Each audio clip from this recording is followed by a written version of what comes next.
임마누엘의 성도가 되기 위해서 우리가 어떻게 해야 될 것인가? 우리 먼저 이 시간에 아기 예수로 오신 그 오심에 이 아기 예수를 품은 그 마리아와 또 요셉에 관한 말씀을 우리 먼저 같이 나누겠습니다. 마태복음 1장 18절부터 25절까지 말씀입니다. 성경의 말씀을 먼저 한 절씩 같이 교독하겠습니다. 예수 그리스도의 나심은 이러하니라. 그의 어머니 마리아가 요셉과 약혼하고 동거하기 전에 성령으로 잉태된 것이 나타났더니 그의 남편 요셉은 무교의 사람이라 그를 드러내지 아니하고 가만히 끊고자 하여 이 일을 생각할 때에 주의 사자가 현몽하여 이르되 다윗의 자손 요셉아 내 아내 마리아 데려오기를 무서워하지 말라. 그에게 잉태된 자는 성령으로 된 것이라. 아들을 낳으리니 그녀를 예수라. 이는 그가 자기 백성을 그들의 죄에서 구원할 자신이라 하니라. 이 모든 일이 된 것은 주께서 선지자로 하신 말씀을 이루려 하심이니 이르시되 보라 처녀가 잉태하여 아들을 낳을 것이요 그의 이름은 임마누엘이라 하리라 하셨으니 이를 번역한즉 하나님이 우리와 함께 계시다 하니라. 요셉이 잠에서 깨어 일어나 주의 사자의 분부대로 행하여 그의 아내를 데려왔으나 아들을 낳기까지 동침하지 아니하더니 나음의 이름을 예수라 하니라. 아멘. 오랫동안 기다려온 메시아, 메시아에 관한 아주 중요한 단어가 몇 가지가 있습니다. 그 중에 하나가 바로 임마누엘입니다. 예수 그리스도, 예수와 그리스도, 메시아의 이 땅에 오신 메시아는 예수님이십니다. 이 믿음이 유대인들에게는 없고요. 유대인들에게 사실은 먼저 이 메시아, 기다리던 메시아가 예수 그리스도라는, 예수님이라는 것을 선포하는데 그들은 이 예수를 메시아라고 믿지 않습니다. 그런데 우리는 예수님이 메시아임을 믿습니다. 그리고 그리스도이심을 믿습니다. 이 땅에 왕으로서 선지자로서 그리고 대제사장으로서 이 땅에 오신 예수님을 저와 여러분은 믿고 있습니다. 그래서 메시아 하면은 예수 그리고 그리스도 그리고 아주 중요한 또 하나의 단어가 있는데 이 오래전에 이사야 선지자를 통해서 예언했던 바로 임마누엘이라는 것입니다. 오늘 말씀에도 나오지만은요 이사야서 7장 14절의 말씀을 인용하면서 보라 처녀가 잉태하여 아들을 낳을 것이요 그의 이름은 무엇이다? 임마누엘이다. 이사야 선지자가 예언하고 선포한 그 메시아의 이름 또 다른 이름이 임마누엘이라는 것입니다. 그 임마누엘의 뜻은 무엇이냐? 임마누 함께 계시다. 엘 하나님 여호와 여호와가 함께 계시다는 것입니다. 함께 계시는 여호와, 함께 계시는 하나님. 이 믿음은 굉장히 중요한 것입니다. 메시아가 이 땅에 오셨음을 믿고 살아가는 삶의 그 여정 속에서 임마누엘이라는 것은 얼마나 중요한 것인가. 임마누엘이라는 이 믿음에 우리가 신앙의 여정 속에서 이것이 우리에게 힘과 능력이 된다는 것입니다. 저와 여러분은 그렇게 살고 있는 줄 믿습니다. 아멘. 하나님이 저와 여러분과 함께 하십니다. 아멘. 하나님이 저와 여러분의 모든 삶을 주관하시고 계십니다. 아멘. 그래서 우리는 임마누엘의 성도라는 것입니다. 그냥 성도가 아닙니다. 우리가 예수님을 구주라고 고백함과 함께 동시에 우리가 또 다른 하나님의 백성으로서 살아가는 가운데 이 임마누엘의 신앙이 우리에게는 힘과 능력으로 작용한다는 것입니다. 아멘. 이것을 우리가 깊이 묵상하는 가운데서 이미 오래전에 예수님이 탄생하기 더 전에 이사야 선지자와 그리고 또 이렇게 갈등하며 과연 내가 이 아내가 될 이 마리아를 데리고 살아야 되는가 데리고 와야 되는가 수많은 갈등 속에서 분명히 아기를 낳는데 이 아기는 내 아기가 아니고 성령으로 잉태되었다 그러는데 과연 성령으로 잉태된 아기는 어떤 존재인가 도무지 해석하기 힘든 이 요셉의 갈등 속에서 하나님께서는 그 성령을 통해서 이 요셉에게 분명하게 선포되는 말씀이 바로 이것입니다. 네 아내가 될 마리아가 품은 그 성령으로 잉태된 자는 누군지 아느냐? 바로 임마누엘이라는 것입니다. 하나님이 함께하는 그러한 즉 메시아라는 것이죠. 그래서 그 아내 데려오기를 두려워하지 말라. 그 아내 너의 아내가 될 마리아 데려오기를 두려워하지 말라. 그 마리아는 바로 성령으로 잉태된 것이다 라는 것입니다. 그 이름이 예수라는 이름, 그 이름 앞에 임마누엘이라는 하나님이 함께하는 예수, 즉 이 예수는 하나님이 이 땅에 인간의 모습으로 오신 성자 하나님이시라는 것입니다. 이것을 선포하면서 이 마리아 데려오기를 갈등하지 말고 이 마리아 데려오기를 힘쓰라라고 이렇게 선포하는 주의 사자의 분부대로 이 요셉은 아내를 데리고 왔고, 그리고 그 아내가 이 마리아가 아기 예수를 탄생하기까지 그와 함께 생활하면서 동침하지 않았다라고 이렇게 기록하고 있습니다. 우리가 중요하게 여겨야 될 이 임마누엘의 아기는 그렇게 특별히 태어나지는 않았습니다. 우리가 알고 있다시피 이 임마누엘의 예수님은 그 가장 초라한 마구간에서 태어났습니다. 이 임마누엘의 아기는 특별한 존재로서 보여진 것이 아니고요. 제가 그림을 하나 보여드리겠는데, 이 그림은 화가인 렘브란트가 그린 그림입니다. 렘브란트가 그린 그 그림 속에서 아기 예수가 아주 빛나고 있는 것을 보게 됩니다. 렘브란트는 이 아기 예수를 아주 특별한 그런 존재로서 보이길 원하면서 그린 그림일까? 제가 생각할 때는 이 그림을 가만히 들여다보면은 이 아기 예수의 존재, 즉 마구간에서 태어났고 마구간에서 그러한 아주 초라한 모습으로 태어났지만은 이 아기 예수에 대한 이 렘브란트의 그 믿음이 여기에 담겨 있지는 않았는가? 아기 예수가 이렇게 밝게 빛난다는 것은 바로 아기 예수는 이 땅의 메시아로서 그리스도로서, 즉 하나님이 함께하는 그러한 존재로서 이 땅에 오셨다라는 것을 밝히 드러내기 위한, 빛을 더 강하게 나타냄으로 인해서 그렇게 드러낸 것이 아닌가라는 생각이 들었습니다. 이 아기 예수가 어떤 존재이기에 이렇게 우리가 그 아기 예수를 맞이하는 성탄절 앞에서 이 대림절 마지막 주일에 우리가 이러한 말씀을 묵상하면서 이렇게 성탄을 기다리는 의미가 무엇일까? 저와 여러분에게는 바로 임마누엘의 신앙이 있다는 것입니다. 하나님이 저와 여러분과 함께하기 때문에, 누구를 통해서 함께하느냐? 성령님을 통해서 함께하고 있다는 것입니다. 여러분들 주님의 날을 기다리셨죠? 주님의 날을 기다리며 이 시간에 이렇게 성전에 나와서 예배드리는 것을 사모하죠. 왜 그렇습니까? 그것은 바로 저와 여러분 안에 성령 하나님께서 함께 하시기 때문입니다. 임마누엘의 성도이기 때문이죠. 임마누엘의 성도로서 우리가 이 시간에 이렇게 예배 자리에서 고백하고 있는 줄 믿습니다. 그런데 이 임마누엘의 성도가 삶의 자리에 나가면 과연 계속해서 그러한 임마누엘의 성도로서 살게 되는가? 우리의 신앙을 한번 되짚어 보면서 오늘 이 시간에 임마누엘의 성도의 삶에 대해서 같이 나누고자 합니다. 임마누엘을 경험한 두 부류의 사람들이 있었습니다.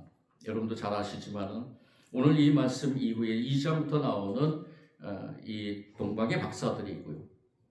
그리고 누가복음에서 밝힌 목자들이 있습니다. 임마누엘로 오신 아기 예수를 경배하기 위해서 이 두 부류의 사람들이 가장 먼저 아기 예수를 경배한 것을 우리는 알고 있습니다. 이 아기 예수를 경배했다라는 것은 무엇을 의미하냐? 이 목자들이나 그리고 동방의 박사들이나 이 아기 예수를 경험하기 전에 이들에게 과연 무엇이 임했기 때문에, 어떤 것이 이들을 과연 이렇게 움직이게 만들었는가? 이들이 아기 예수께 와서 한 것은 무엇입니까? 경배죠. 경배를 드렸습니다. 이 아기 예수께 왜 경배를 드리냐? 일반적인 거의 똑같이 태어나는 많은 그 수많은 아기들이 있었을 텐데 왜 이 예수께 와서 경배를 했는가라는 것을 우리는 생각해 볼 때, 이 동방의 박사들 아주 지식인들입니다. 당시에 별을 보면서 연구하고 과학적인 것, 최고의 과학적인 그러한 지침을 가지고 이들은 많은 세상의 흐름을 연구하면서 또 세상의 흐름에 대해서 많은 사람들에게 이야기하면서 그러한 당대의 가장 최고의 지식층이었는데 이들이 왜 이렇게 먼 길을 떠나서 이 아기 예수 탄생한 곳에 와서 이 아기 예수께 경배를 했는가? 그들에게 과연 누가 임했는가? 이것을 먼저 생각해 볼 때 하나님께서 이들에게 이 예수, 아기 예수가 바로 메시아이고 그리스도임을, 그리고 이 아기 예수가 하나님과 함께하는 임마누엘이라는 것을 드러내기 위해서 하나님은 이들에게 초자연적인 역사를 보여주신 것입니다. 그게 무엇이냐? 바로 별이라는 것이죠. 이들이 연구하는 별, 이들이 연구하는 별에 특별히 하나님의 임재를 상징하는 큰 별이 이들에게 보였다는 것입니다. 하나님의 임재의 상징입니다. 임재의 상징인 이 별, 도저히 이들이 이해할 수 없는, 연구를 아무리 해봐도 이 별에 대한 의미를 되새기지 못하고, 그렇지만은 이 별을 보면서, 이 별을 따라가면서 이 별이 임한 그곳에 이 동방의 박사들이 와서 보니까 과연 이곳에는 왕이 탄생한 것이다. 이들이 계속해서 연구해온 그런 모든 지식과 모든 것을 동원해서 하나님의 임재를 경험한 이들의 발걸음이 이 아기 예수 앞에 와서 경배하게끔 만들었다는 것입니다. 당대 최고의 지식층이었던 이 동방의 박사들. 근데 또 한 무리가 있었죠. 바로 목자들입니다. 이 목자들은 당대의 또 최고의 천민으로 여겼던 아주 지저분한 그러한 사람들. 그렇지만 이 목자들은 어떠한 자부심을 갖고 있는 줄 아십니까? 자신들은 다윗의 후손이라는 그 자부심을 갖고 있었습니다. 다윗이 목자의 그 삶을 하면서 왕으로 간 것처럼 이들에게는 그러한 소망이 있었을지 모르죠. 그런데 사람들은 이 목자의 직분에 대해서 천하게 여겼던 그러한 존재였습니다. 그런데 이 목자들이 왜 아기 예수께 와서 경배를 했는가? 이 목자들에게도 아주 귀한 하나님의 임재의 상징이 선포되었다는 것입니다. 그것이 무엇이냐? 바로 하나님의 영광입니다. 누가복음의 말씀을 우리가 같이 한번 나눠볼 때 누가복음 2장의 말씀 속에서 이 목자들의 밤에서 자기 양떼를 지키고 있을 때 주의 사자가 곁에 서고 주의 사자가 이 목자들에게 나타나서 나타나서 무엇을 보여줬느냐? 주의 영광을 보여주셨습니다. 주의 영광은 무엇이냐? 하나님의 영광이죠. 하나님이 함께 한다는 하나님의 그 임재의 상징인 그 하나님의 영광을 이 목자들에게 보여준 것입니다. 그의 주의 영광이 그들을 두루 비추매 그들이 크게 무서워했다고 했습니다. 처음 경험하는 것입니다. 이제까지 보지 못한 놀라운 그 광경을 이 목자들이 본 것이죠. 매일같이 나와서 양을 치면서 그리고 많은 그러한 자신의 그 삶 속에서 힘들고 어렵고 많은 동물들이 와서 이 양들을 침범하는 그러한 것과 싸우면서 많은 힘든 가운데 고난 가운데서 그렇게 살았지만은 이렇게 정말로 표현할 수 없는 주의 영광이 임했다라는 것은 이 목자들에게는 아주 소중한 그러한 경험이었다는 것입니다. 어쩌면은 이 주의 영광이 비쳤을 때 이들의 모든 삶의 고난과 역경과 상처들이 치유되지 않았을까? 놀라운 그 체험을 한 이 목자들이 이 주의 그 천사들, 주의 사자들의 말씀에 따라서 순종하면서 아기 예수를 찾아가서 경배했다는 것입니다. 이렇게 종합해 볼 때 동방의 박사들이나 그리고 목자들은 처음 아기 예수께 경배한 그러한 그 두 부류의 사람들 속에 누가 임했는가? 바로 하나님의 영이 임했다는 것입니다. 하나님이 함께 했다는 거죠. 임마누엘 했다는 것입니다. 임마누엘로 오신 아기 예수께 임마누엘의 경험을 한 이 두 부류의 사람들이 아기 예수께 와서 경배한 것. 이 부분을 저와 여러분은 오늘 이 시간 깊이 묵상해야 될 줄 믿습니다. 왜요? 저와 여러분도 이미 임마누엘의 예수 그리스도를 믿었기 때문입니다. 그래서 하나님이 저와 여러분과 늘 함께 하시는 줄 믿기 때문입니다. 이렇게 믿는 사람들이 가장 먼저 하는 일이 무엇이냐? 목자와 동방의 박사들이 예수님께 경배한 것처럼 저와 여러분도 경배의 삶을 살아간다는 것입니다. 이 시간이 바로 경배의 삶입니다.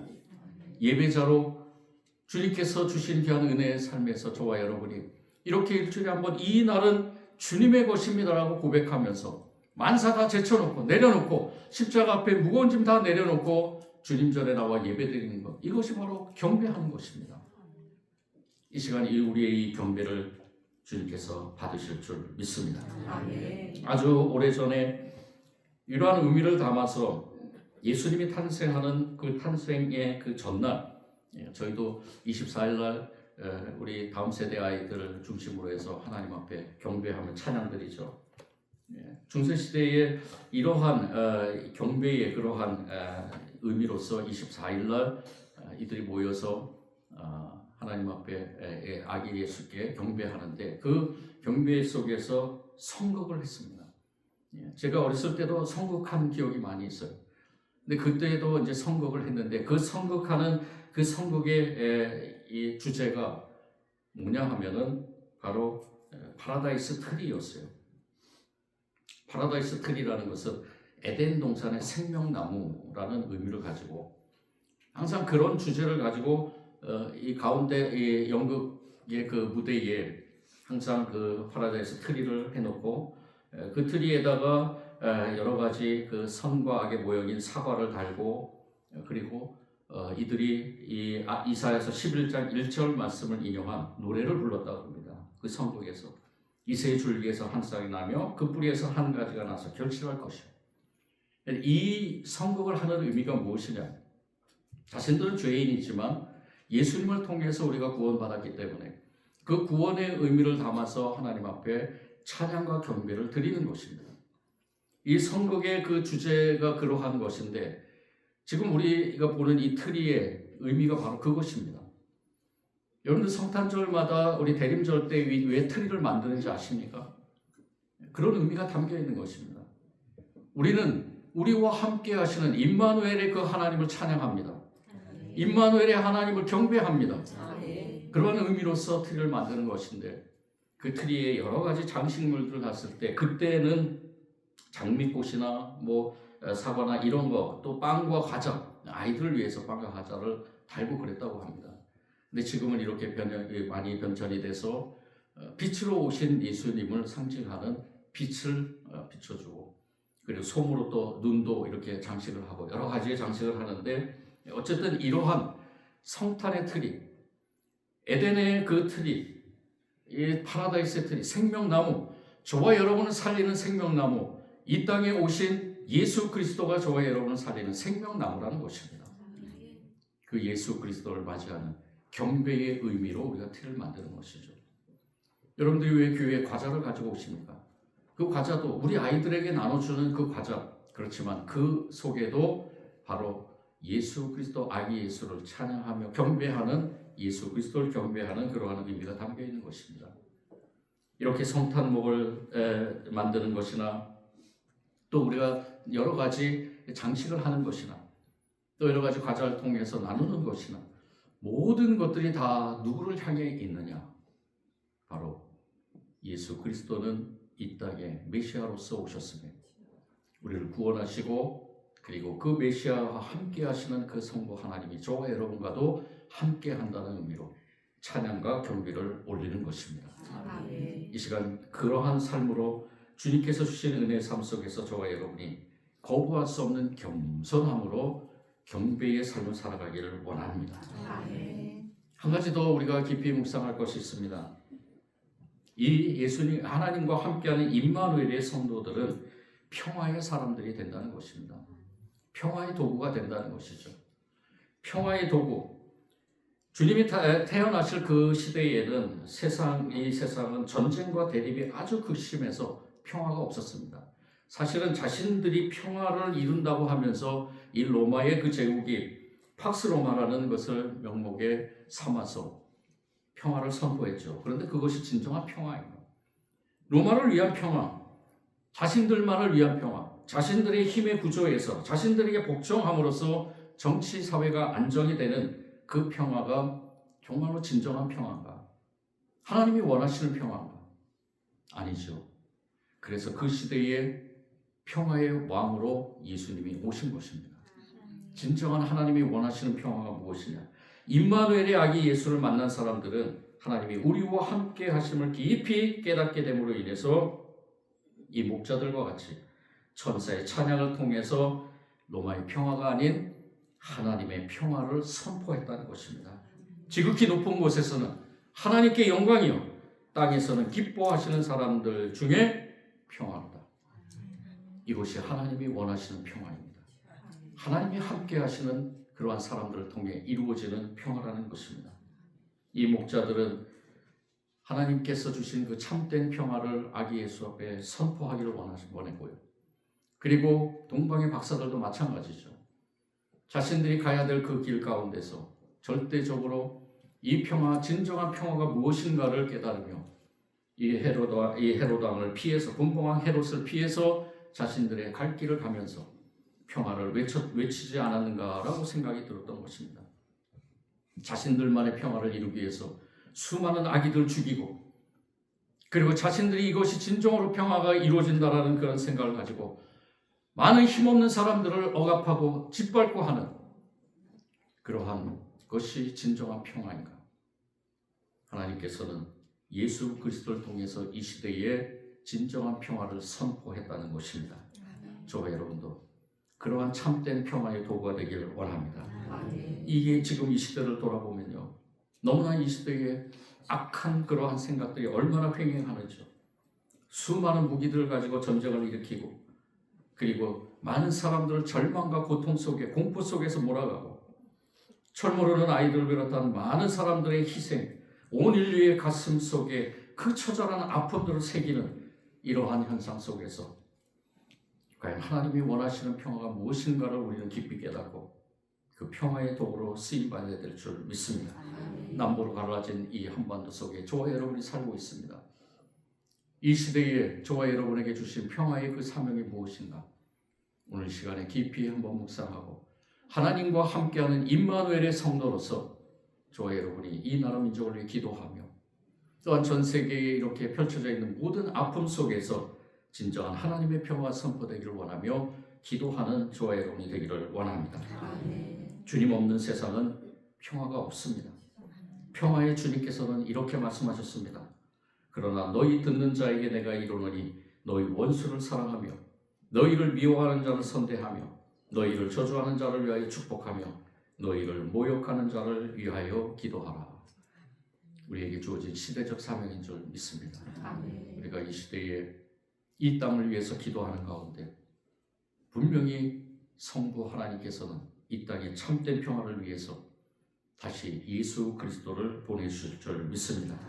마지막으로 우리가 생각해야 될 것은 바로 이 예수 하나님과 함께하는 임마누엘의 성도들은 바로 예수님을 전파하는 사람이 된다는 것입니다. 목자들이나 동방의 박사들이나 분명히 그 아기 예수가 어떤 존재라는 것을 전했을 것입니다. 그 흐름에 이 누가복음 2장 말씀에 보면은 2장의 17절이나 20절 말씀, 20절 말씀에 보면은 이들이 찬양하며 돌아가는 것, 그리고 아기 예수께 와서 자신들이 이렇게 경험을 했다라고 전하는 것, 이러한 것을 맥락을 볼 때는 이 목자들은 분명히 자신들의 삶의 자리에 나가서 메시아가 오셨다라는 것을 아마 전했을 것이다라는 것입니다. 우리가 추측으로만 그렇게 생각할 수 있겠지만은 저와 여러분이 지금 이 시대에 하나님의 백성으로서 하나님이 함께하는 사람들로서 예배드리는 내 자신을 돌아보면은 그 놀라운 복된 소식이 전해지지 않았다면은 저와 여러분이 이 자리에 있었을까? 여러분도 한번 생각해 보시기 바랍니다. 이 나라에 하나님의 그 놀라운 사람들이 이 땅에 오지 않았다면, 그리고 그들이 목숨을 걸고 복음을 전하지 않았다면 저와 여러분이 이 시간에 이 자리에 있었을까? 물론 또 다른 하나님의 계획이 있었다고 생각들 들지만은, 그렇지만 저와 여러분은 분명히 그 복음의 전수자로서 이 땅에 존재하고 있는 줄 믿습니다. 하나님이 함께 한다는 증거입니다. 더 나아가서 저와 여러분을 통해서 놀라운 하나님의 그 복음의 역사를 이뤄갈 때 저와 여러분도 그 예수님의 탄생과 예수님의 그 사역과 예수님께서 십자가에 죽으셨지만 부활하심과 더 중요한 것은 우리가 대림절 기간 보내면서 예수님이 다시 이 땅에 오신다는 것을 전파하는 저와 여러분이 되기를 원하는 것입니다. 보험 세일즈 왕으로 불렸던 엘마 레더맨이라는 사람이 있었습니다. 이 엘마 레더맨은 얼마나 그 보험을 잘 팔았는지 아주 전 세계에서 보험 왕으로 이렇게 이름이 알려졌던 사람입니다. 이 사람이 두 가지를 했다 그럽니다. 첫 번째는 이 보험이 당신에게, 즉 보험을 팔려는 그 사람에게 얼마나 적합하고 유익한 것인가를 확신시켜줬답니다. 근데 이것이 참 중요한 건데요. 이 보험에 대한 설명을 듣는 그 사람이 얼마나 그 사람에게 이 보험이 중요한가, 아마 이것에 대해서 많은 교육을 할 것입니다. 보험을 하시는 분들은 아마 그런 교육을 많이 받았을 텐데요. 근데 이것이 정말로 중요한데, 만약에 이 보험을 하시는 분이 자신은 그 보험을 들지 않고 만약에 다른 사람에게 이 보험에 대해서 설명한다면 과연 어떨까요? 자신은 자전거를 이 상표의 자전거를 삼천리표 자전거를 타지 않으면서 삼천리표 자전거가 좋다고 사람들에게 얘기한다면 그 사람들이 그것을 들을 수 있을까? 그런 의미죠.